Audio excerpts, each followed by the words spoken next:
Welcome to the Principal Podcast, where we talk about how the best professional services firms grow. Whether you're looking to scale your firm or learn from the stories of founders and leaders who've done it, you're in the right place. Join us as we interview the best leaders in professional services. Let's get on with the show. Cath, Hannah, welcome to the Principal Podcast. Happy to have you. Thank you for having us. It is my pleasure. All right, let's jump straight into it. The first question I always ask is, what's the story? What led you to build Hunter Healthcare? So, maybe looking at you first, Hannah, what got you here? What brought you into the life science industry and eventually to build Hunter Healthcare? It's a very good question because I think, like many people, growing up, I didn't think recruitment wasn't necessarily the dream job, although it's absolutely become it. But I think, I finished university, didn't really know what to do with myself. So a ski season in France was the calling, and the best place to ski, of course. Sounds about right. And do you know what? I had a guest in my chalet at the time who saw something in me, goodness knows what, and gave me the opportunity in search, and I'll definitely always be thankful for him on that one. But it was all finance, and which was great, and I learned so much, but I wouldn't say there was necessarily a passion for it, and at the right time Hunter came along very, very sort of randomly, and probably a little bit out of the blue in a good way from a life sciences standpoint, and the rest is history. I'm forever thankful for that moment, and it's what got me here. So a little bit random, and the why is maybe a bigger picture there, but I've loved it. And both my parents were in the healthcare space, and so it made sense as well from that perspective. It was definitely more of a passion from that side. It's funny because I rarely hear from professional service firm owners, when I was young, I was dreaming of becoming a management consultant. It rarely happens, or life science headhunter. But hey, the French mountains are a very good place to get inspiration, it seems. What about you, Cath? What's the story? A very similar story to Hannah, actually, but it was the New Zealand mountains that I was on, actually. Not as good. But I remember, actually, because the mountains are so small there, doing queue control specifically, and it was a moment in time where every other person dreaded doing queue control, but I had to stand in front of everyone that was waiting to get on the ski lift. And I remember standing there going, if only there was a job that basically paid me to talk to people for a living. It was a fleeting thought, but I'm the kind of girl you'll find making friends with almost anyone in a queue, in a bar, in a pub. So being able to do this as part of the professional day job is a privilege. So people's stories, their why and their purpose is what drove me into it. Love that. So what's the problem that you guys solve at Hunter Healthcare? Like, what is it that you're helping people achieve, essentially? Who wants to go first? I can start. Go for it, I think I was thinking about this, actually, and I was thinking very rarely is the problem clear cut. I think they think they know, and it's more consulting and guiding them to actually understand the bigger challenge that they have. So I think actually what a lot of people do is they come to us, not everyone, there's definitely exceptions to the rule, but come to us when they have a drastic situation, they need to change something, their board has told them a change needs to happen, there's been pressure from a shareholder point of view, whatever it may be, or they've had an inflection of capital, so it could be a positive news story too. But they look for the immediate versus, okay, what are we actually trying to get to in 5-10 years time? And actually, what are the gaps, not just from a skill set point of view, but from a personality and cultural point of view. So I don't think the problems are consistent. I would say they vary if you look at them at each particular stage of business and what point of journey they're on. However, what I will say is we constantly try and take a macro view on the immediate problem and give a better solution by consulting first and recruiting second. But I don't know if you've got anything else to add there, Ham. No, I think like when you're dealing with people, I mean, like everything about our job is people, our product, our client, our customers, ourselves. No one day is the same, and no one problem, or as Cath put, like problem is the same, inverted commas there, is the same. It just varies so much, and so you're having to really like flex and to kind of, like, understand what's going on in a broader level, so that someone in their like day job where their blinkers are on a lot of the time, you can almost add that impact and add that sort of maybe just broader thinking to what they're trying to do and achieve. And people have pressures from all directions, and so you're also trying to help them to navigate, right, where should they also prioritize where those pressures are coming from as well. So yeah, each day is so different in this job, that's for sure. Love that.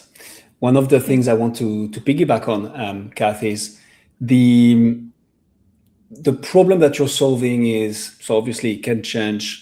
It's not like a one size fits all. It will vary per client. But it's also, is the client even aware of the root cause problem that they have versus the surface level problem that they think they're trying to solve, but actually there is something deeper to solve because this is just a symptom, not the real problem. And I think for professional service firms, headhunters, consultants listening to us right now, you know what the root problem is because you've seen this, and it's pattern recognition, right? Most of the time. Your clients don't. And whilst there are many people who are very familiar and knowledgeable on how to make the client understand this, it doesn't always reflect in marketing. But that's something I invite lots of people to do, which is, are we helping people figure out the real problem, become really problem aware? And if so, now they are associating your brand and your consulting firm with that aspect. So love that you started with this. When you help with people, what does that mean? Like, what does that help a healthcare company achieve? To have better people, the right people, more trained people? What does that mean for them? I'll let Han take this first. Well, I was going to send it back to you because Cath talks about this triangle of like any company and like the makeup of that company and what's important. And then we sort of feed into one pillar, which goes into the, but Cath, you should talk about your triangle. My triangle. I like how you're throwing the ball back at each other. This is perfect. So, Cath, here is the hot potato. Go for it. Tell us about your triangle.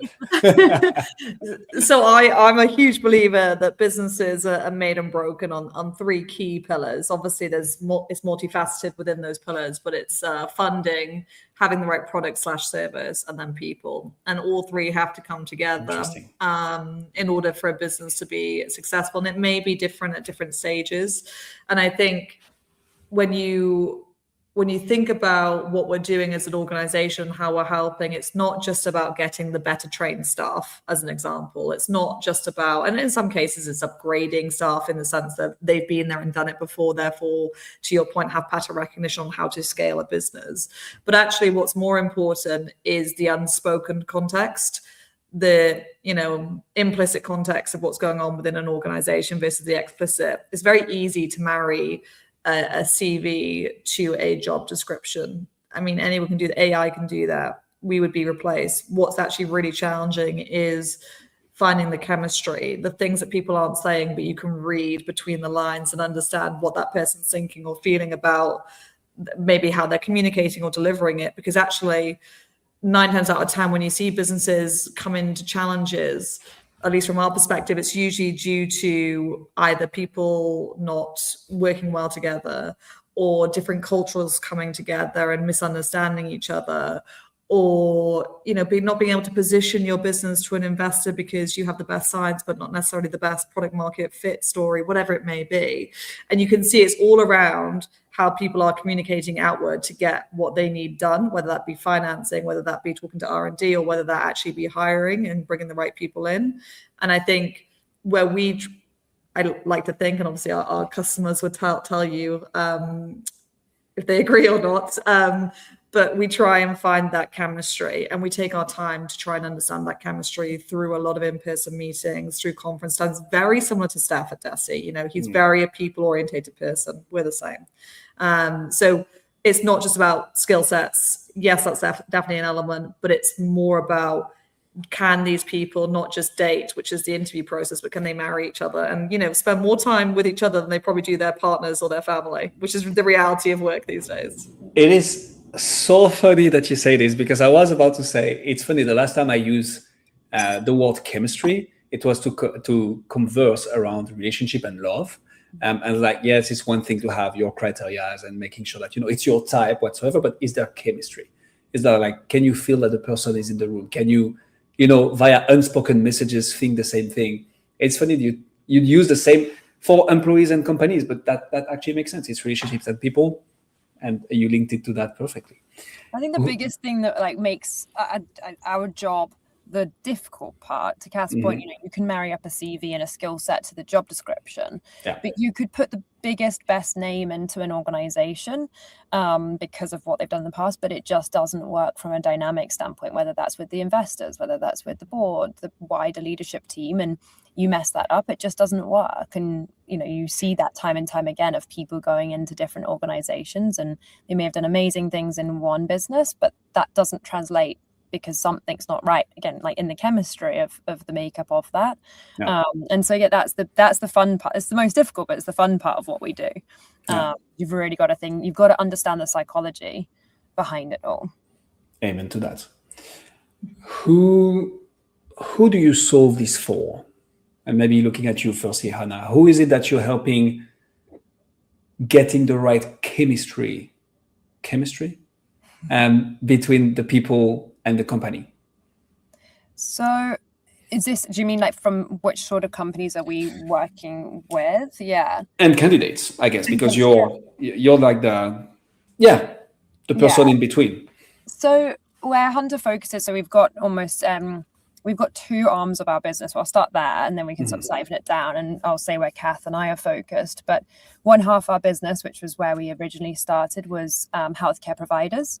So that was like the NHS, and then that's moved into both Australia and the US here. And then back in 2017, it was actually Cath started our life sciences arm, but we started with purely a focus on the research tools and diagnostics market. So we went super specialized, and that was for the main reason of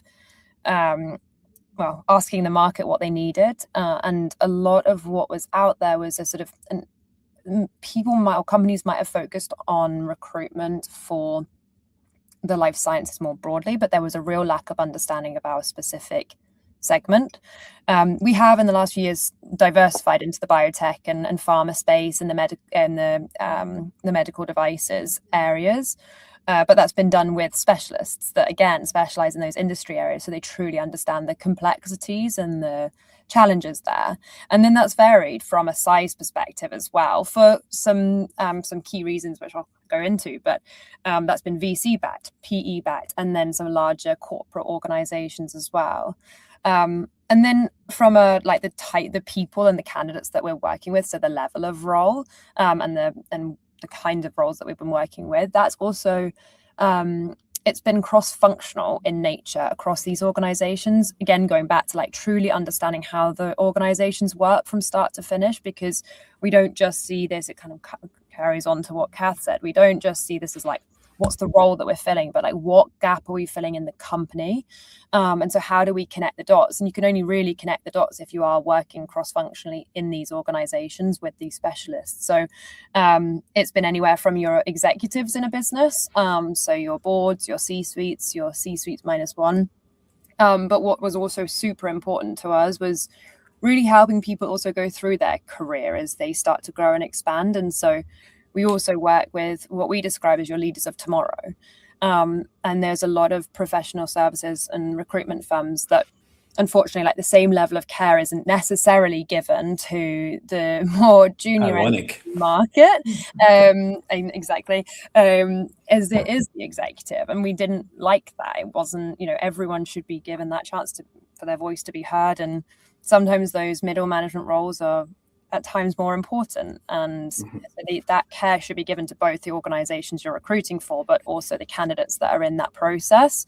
And so that's anywhere from your manager level typically up to that C-suite -1. So we typically sort of put it into those buckets because not everyone can do everything, and you have to have some differentiation internally. But yeah, it's the same process that everyone goes through. It's the same level of care, and those are the people we're trying to serve and support. So so you started with the NHS, so government. Then we go broader, New Zealand, Australia, United States. Then we look at life science, started by you, Cath. Then we have a bit more of a focus on VC-backed, PE-backed companies for obvious reasons. How do you, back to the whole positioning, problem awareness, how do you guys market brands? How do you get in front of the right people? I'm not talking about sales just yet, but really, how do we get the attention of the right people when we have such a variety of industries we're trying to reach? And we are trying to be the go-to person for both the companies and the candidates, from executive to also more entry-level positions. So, I mean, looking at you, Cath, maybe here, how do you make it work?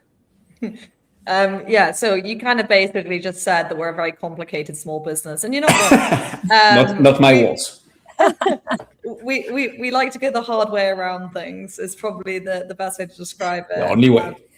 Yeah, exactly. But I think it's interesting, actually. I do think there's an opportunity for us actually to get closer together. So when we started, it was very much healthcare providers was healthcare providers and life science was life science. However, as we've started to think more in the ecosystem of healthcare versus life science and providers are providers, you actually start to see a very symbiotic relationship. So a lot of the life science leaders that we work with want to do business, not just with the NHS, but with a number of hospital trusts that we're working with in Australia, ones we're building out in the US as well.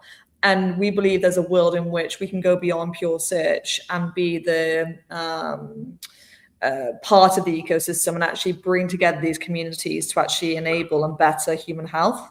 And okay, that's a really broad statement beyond recruitment, and maybe people would look at us and go, who do you think you are?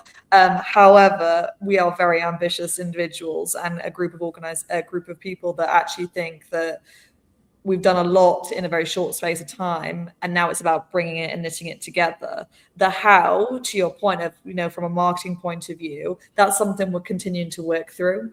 From an overarching view, I think where we see it coming together more and more is the US healthcare provider side and US life science as well as European life science, because they're more commercially minded. I think the NHS is still a challenging, obviously, market to kind of get them to partner with industry, although they're getting better. Mm-hmm. And there's definitely projects that are going on with some of our customers that are sharing that. And I think being at the table and being part of those conversations and even hosting events, right? Eventually the view would be to host events with the leaders of these major provider, either whether it be hospitals or national government providers, to have them in the room with some of the key leaders of the life science market, both Tools Diagnostics and also beyond that, biotech and medtech is the dream for us. So we know it's nirvana, we know it's a long way to go, but that would be the ideal. Beyond that, more currently, we actually still have moments where we can try and bring them together, but they are harder to bring together right now because, to your point, we are a convoluted business and we're trying to think bigger whilst also trying to do the day job of search and recruitment, both interim and permanent. I think as well, because we've kept things not siloed in that we don't work together, but we've ensured that there's like specialists within each of our teams and they only focus on those specific segment areas. It reduces almost like the noise down as well. So like if you biotech and pharma is definitely, medical devices probably a lot bigger than the tools and diagnostic space, but it's still a big but small market. And so if we look at that very specifically, where obviously Cath and I sit more predominantly, you by doing the right things and building the right reputation, like that marketing almost like can at times like speak for itself, which is amazing. And that's like how we sort of marry together like the big picture thinking of the ecosystem that we want to be a part of and we want to play be helpful to how we bring that all together, but also keep ourselves like focused and specialized at the same time. And that's then how we get known in the background, is for those different areas. I mean, recruiting and headhunting is, after all, such a relationship-centered business that, I mean, everything, being part of the conversation, organizing events, basically getting people together is literally the business model. Like this is what you guys do. So yeah, no, that does make a lot of sense. And another thing that that I liked is you started with the positioning, right? Like, how do we want to be seen on the market, and then how do we find the right marketing channel to do this? I'm saying this for people listening to us.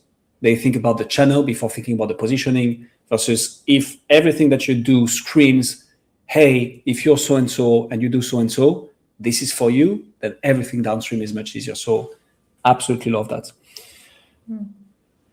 Talk to me about how you tie all this to revenue. So we get in touch with a company, we match them with the ideal potential candidate, but what happens in between? How do we go from being part of the conversation, organizing events, putting people together, to a conversation, a sales conversation, an SOW, a letter of engagement, we rock and roll? How do you guys think about, sales motion? Who wants to go first? So, I mean, I can say something which is going to be quite controversial. Ooh, I love controversy. She loves controversy herself, so we're gonna vibe. I do. I think, when so first of all, our reputation is really what we trade off, our track record and our reputation. But to your point, how did you build that, right? That's become more sophisticated as we've got older in our experience, and we're continuing to evolve and iterate. We are not a stagnant organization. We're constantly learning. But something that I think is really important is to challenge people. And I always seek out personally people that want to do something different. So I kind of define them and categorize them as mavericks. People that are willing to put their neck on the line and go and do something different, and not just hire the same old search firms because it's safer for them to do so. And I think that's what we're up against. We're up against people that will potentially appoint, they always say you never get fired for appointing IBM. Well, it's the same in search. Classic. You won't get fired for appointing some of the more established brands. However, you will if we fail, which is why our reputation is so strong, because we don't take on things that we will not fill. It's too damaging to our brand. We don't have, hundreds and hundreds of search partners that are all going throughout the world and representing the same brand name, but trading off the same database. We are constantly looking to add to our network, expand our network, really challenge the status quo. And something that we do really consistently when people come to us and say they want to hire, we challenge them. Why are you talking to us? Why do you want to work with us? We almost take it away from them to understand truly whether they're really wanting something different and different perspective, or whether they do want to go to the more established firms. And of course, there's a time and place for each firm, I'm sure, but we align with people that want to be disruptors in the market. So that's typically, I'll kind of identify those profiles, and I will recognize them quite quickly because they're opinionated.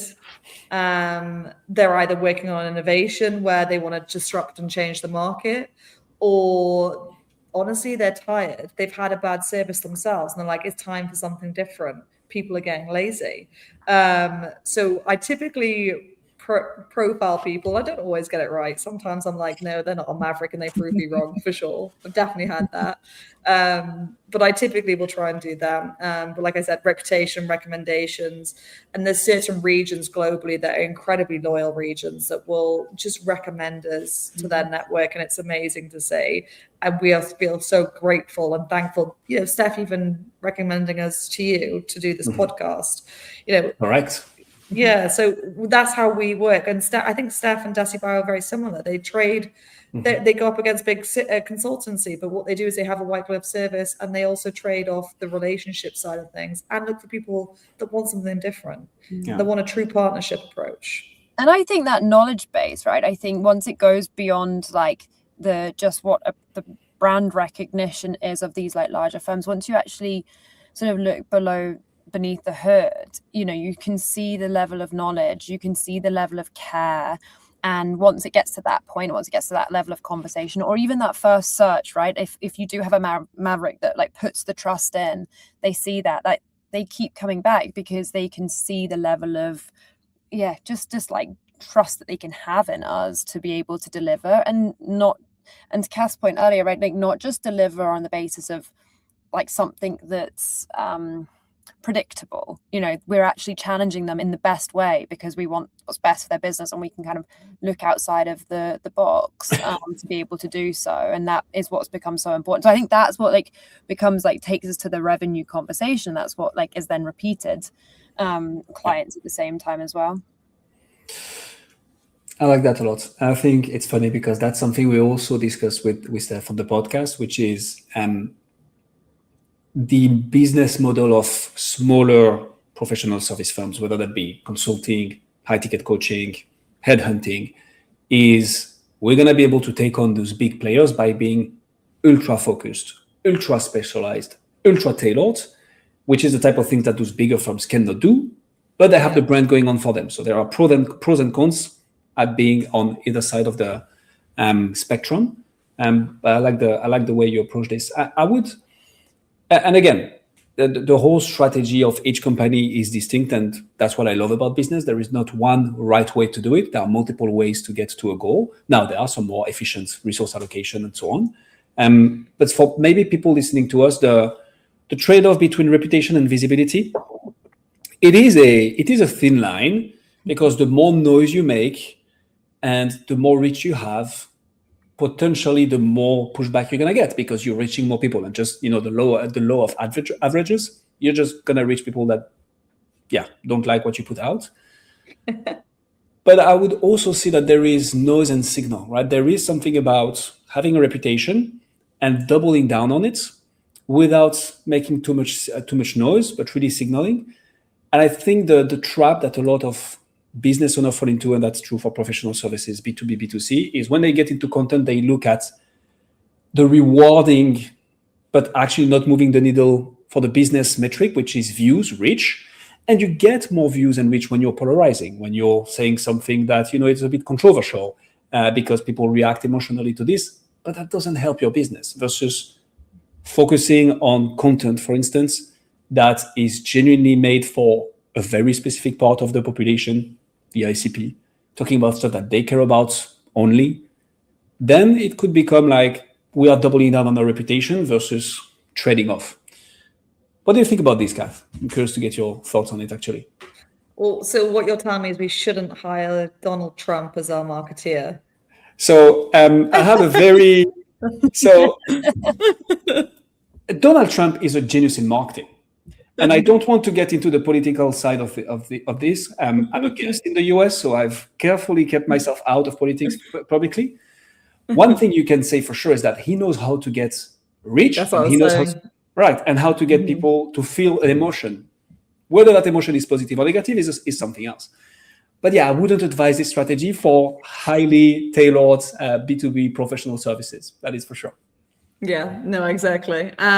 So what do I think about what you said? I think that is something that so looking at kind of our reputation and our track record, it being really strong, I have been very nervous at being way too noisy in the beginning because of, you see a lot of, in our world, you see a lot of search firms kind of self-promoting, and honestly, it's not about us. It's you before us. It's about the people in which we serve. I think the other thing as well, though, that, people have said to me before is, we should be more out there with some of the successes that we've done. And, part of me thinks we should. And then part of me loves the air of mystery, that people don't know what we're behind. Maybe that's just like a little... it's like, if you know, you know. It's that idea. There is a good feel about it. A little bit of a club. I mean, everyone loves like a secret members club, so I'm kind of like, no, it's not really like that. But I mean, there has been also that fear of, to your point, the more you get known, and the more success we're having, the more our competitors are noticing us as well, and the more we become threatening to people, which is a great thing, but also it's nice when you have none of that and you can kind of just do what you want, and then it becomes a bit real. Like you could lose your reputation, you could lose these things, and people could have very strong opinions of you, and I'm sure they absolutely do. Hopefully majority positive. But I think we are at a point where it's actually funny you say this. We are looking at how we present specifically our life science business, because it is one of our biggest growth engines, if not the biggest growth engine in Hunter for the next few years. Because our NHS business, we went from a challenger brand to a market leader. So it's a very steady, solid business. Life science, how big this market is. We haven't even, scratched the surface. And I think our biggest fear is getting scale and losing our values at the same time, and trying to find that. And I don't want us to be out there self-promoting and not being able to back that up. So I'm very sensitive to how other recruiters show up when they congratulate someone on a new job. What they're really doing is, it was us, look at us, we're amazing. Now the British sentiment to me is like, that's just a little bit, it's too self-congratulatory. It's just not how the Brits do things, I think, is the only way I can say it. So I feel a bit awkward with it. But Hannah, I don't know if you have a view on it. No, I'm probably similar to Cath, if not even more so. There's a lot of noise on LinkedIn with recruiters who I think, it's a busy space, and I get it, right? They're trying to do what they can to put themselves ahead and to make themselves known. And, I have a lot of time and sort of maybe sympathy. I don't know what the right word is, but I have a lot of time for them trying to do that. I think I'm in the same sort of corner of, a lot of the time it's about themselves. It's not about who the people that they're serving. And a lot of our job should never be about us. Yes, we're the ones completing search, but it's not anything. It's not us doing it at the end of the day. It's the people that are getting the job, and that's what it's about. Maybe that's who Hunter is, and that's the values that we're building, is that's everything we think about. Cath used the phrase earlier, right? It's you before me, and that's how it should be. And I think a lot of these LinkedIn posts that you see, which is a lot of where people are trying to gain their sort of marketing traction, I don't know, I think it's lacking creativity at the moment, and there's a lot of it, and it's noisy, and I don't think it actually helps. I don't think it necessarily helps our space. Maybe I'm wrong there, though. I'm happy to always be proven wrong with things, but I just don't think it's ever something that we would be us. I don't think you're wrong at all. And I mean, again, I'm biased. We look at businesses that are based on relationships, right? This is what this whole podcast is about. So obviously, when you're looking at building strong relationships, you're capped, right? There are only 24 hours in the day. I cannot talk to, more than 24 people if I had to do a 1 hour podcast with each and every one of them, but then I would be seriously sleep deprived. But when you also think about what's at the end of this, which is a relationship that, you're helping them find the best candidate, which is probably 6 figures per year, if not more. Same the other way around. So there are lots of stakes, which is why you want it to be very tailored and precise. So I think this is the right way of approaching it. How do you think about, and that's maybe where the track record comes in, Cath, retention? So you build that reputation, you get people through the door, you're part of the conversation, and you get an engagement with them, and you find the 1, 2, 3, 5, 10 next executive they need to come up with. And then what? That's what I'm always fascinated about with recruitment business, because, the better you are at your job, the least your clients will need you. So how do you think about that, about retention, recurring revenue, or reoccurring revenue? How do you guys think about it? Yeah, so it's actually a really good point. I'm glad you said it, because this is something that we saw quite a lot, especially entering into the US, where notice periods are obviously 2 weeks long versus, in some parts of Europe being up to 12 months. We decided, it's a very manual process, but we decided to measure retention, not just 12 months on, but 24 months on, to see whether the people that were there really landed there. And what struck us was it was about 70% retention. This was done a while ago now, so I'm going to have to go back and do it, or maybe somebody else can do it, I don't know. And basically it was 70% was still within their position or still within that company. The 30%, when I looked at that, it actually, I mean, it was telling in the market, but it was about 20% of those that had been unfortunately impacted by restructures, post-pandemic challenges, financing, capital challenges, not one being let go, one of many being let go by some of these organizations. And then it was around 10% that decided to move on, whatever it may be. Now, I don't know, and I could be wrong, any other search firm that goes into that level of detail and analysis. And it's something that we want to do, and we need to keep doing, because it's back to that, those values, that culture, that chemistry that we talked about, that gut feel that you have when you meet someone. We can control that. We cannot control, obviously, ownership changes. We cannot control IPO events. We cannot change macroeconomic events, obviously, and geopolitical events. We cannot change any of these things. So the people will naturally, and jobs get impacted for different reasons at any given time. But to your point around how do we think about reoccurring revenue, with some of these organizations, they're so complex.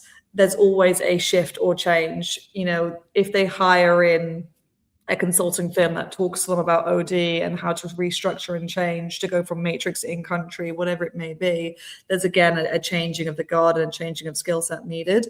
But a lot of these people that we build relationships with will also be benefiting their own career and moving on to the next thing within another organization, and they go and do another build. So actually, unfortunately, it's changing now, but the last few years it's been a tale of confidential changes because of unfortunate performance. But I wouldn't necessarily say it's down to any one person, but of course people are held accountable and should be. Then secondly, I think also as we start to look at this year, we start to see green shoots and we start to see new investment coming into businesses. So venture capital wanting to put money back into life science, which hasn't been done for a long time. They've been bridging, but now it's new investments. Now it's value creation, and that's really exciting. So I would actually say we don't worry too much about reoccurring revenue, because it comes organically through the changes of people and just the dynamics of people moving, whether it be us or others moving them or them moving themselves. And obviously private equity, trade and buy businesses, and venture obviously invest. So it's never something that we worry about. I think what we do worry about is making sure that once we have the relationship, we keep the relationship. We continue to show up for that customer, no matter how busy they are hiring or not, because we actually do really care about the people in which we're working with. So we don't want them to ever feel like we're surface level and we've only just dipped in because now they're on a massive hiring spree or they're actively looking or whatever it may be. We want people to feel like they're looked after for 10 years. If it goes back to that leaders of today and the leaders of tomorrow, we want to take someone's career from individual contributor all the way through to retirement. That's the goal. That's the dream. And we haven't done it yet, but hopefully we'll do it one day. Getting there. Yeah. I like that. And I like your style, Hannah and Cath. So I'm going to do something that I love doing in those podcast interviews is I'm going to throw a little bit of a curveball question at you. Okay. Looking at you, Hannah, what's your number one challenge right now? What is the one nut that you guys are trying to crack that, once you crack, you take that whole thing to the next level? If that's even the point. What would that be for you? There's probably two things, actually, that I'll start with. So this is something that Cath and I are in so many conversations about at the moment, which is actually how do we continuously grow our team? And she kind of said it earlier, actually, without kind of breaking our values. And I said it earlier, like everything about what we do is people. And so our product ourselves are our people that we hire. And if you get sort of like one bad egg in there, like it can have such a negative impact on our reputation, which again, we've said it so many times that we trade massively off our reputation. And so at times we are probably slightly too nervous on that expansion of who we bring in because, we haven't necessarily got it right every time, but we've done pretty good with it for the most part with the people that we have in-house. So that's the next sort of big thing for us is like, how do we find the right people that get the mission, that have the hunger? We always talk about the chip on the shoulder that gives them the drive because, coming into a boutique space where, although, yes, we are building a great reputation and we're incredibly proud of that. Like we are so proud and we're so thankful for the people that are in our corner and fight our fight with us from a client perspective. It's still not easy. You're still coming up against the bigger firms with the bigger reputation. In one way or another. That's probably the next big one, is coming up against those with the brand, and the longevity of that brand, that we will never sit here and say that we've got that ever. It's not the case. And so that's like the next big thing of going, okay, we've got to just continuously show up. And again, you said it earlier, right? There's only so many hours in the day. So how do you get past that point of spreading yourself too thin as well? And then you start to let your customers down because you don't have the capacity. And so balancing that out is incredibly hard. But again, it's a good problem to have. It's a fun problem to have. So that's from a very personal perspective. Business perspective, I think, you said it earlier, right? We are in some ways, we're a sort of a convoluted sort of small company in the best way possible. And it's how we continuously expand that ecosystem stretch of bringing in the right areas of business. And there's probably we can't say too much about some of the ideas that we've got and things that we want to do, in case any of our competitors do listen to this. But that's probably the next hurdle to go over. But Cath, I don't know whether you want to add anything to that. No, I was going to literally say the same thing. I think when you look at Hunter, and to your point, when you go, you're in Australia, we're in Sydney, we're in Nashville, we're in Hanover, we're in London, we're in Boston, we're all over the place. And then we've got multiple business lines. We haven't even talked about our SaaS-based business that we have when it's a hospital-based SaaS business, which has nothing to do with recruitment. It's now a software business. It's very difficult to go, who are we like? And how do we go, this is success and this is not? But that's the really exciting thing. So when we constantly look to ourselves and we go, okay, how do we fare against our competition? We have competition in pockets, but we don't have a consistent competitor. And I think that's really exciting because it means we're rowing our own boat, but it's also quite daunting because you're going, how do you articulate this to people? How do you actually get the message across? And I feel like we've decided to build, I don't know, the Taj Mahal, and we're 1 month in, and we've got maybe a couple of corners and a couple of pieces of ruby, and we're like, okay, we're going to get there one day. But there's so much in front of us, which is really exciting. But we're rowing our own boat. And I think sometimes that can be really hard for people to kind of put us in boxes, and hard for us to articulate as well. Well, if we're trying to be that maverick that we like to work with, that are trying to do things differently. And, we always, it goes back to want to help the customers that we're working with. So again, whether that is diagnostic businesses trying to get in with the NHS and can we somehow help them through that process of understanding it, because that in itself is a mammoth. And so how can we build a business that can really feed that ecosystem within each other to grow the full ecosystem? Because it all has to, what's the phrase? All ships rise with the tide. And so if we can help in some way be a small piece of a puzzle in that to connect the dots, that's what we're trying to do. That's the big picture. And so where you can plug those into place, that's what we're trying to do. And so again, as we start to really keep expanding these different areas, that's the challenge, but that's the fun challenge. Hannah Evans and Cath Rock, ladies and gentlemen. Cath, Hannah, if people want to find out more about you, where should they go? Where should they go? Obviously to our fabulous website, where we had a very, very bougie marketing firm from East London design it for us. Here we go. I'll plug them. They were called Mother, and they don't do any work that their mother wouldn't be proud of.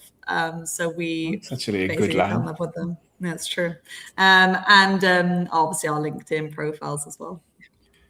We will put all the links in the description, including the very bougie designed website. I love this word, bougie. For what I'm concerned, Cath and Hannah, I can say one thing for sure is that you've gained at least one new connection on LinkedIn out of this interview. Me, I've added you both. Thank you so much for coming on the Principal Podcast. Thank you so much for having us. Thanks for having us. Thanks for joining us on this episode of the Principal Podcast. We hope you've learned valuable lessons and strategies to grow your firm and take your business to the next level. Make sure to subscribe and leave us a review wherever you're listening to this show so you never miss an episode. To apply and be a guest on the show, click the link in the description. See you next time.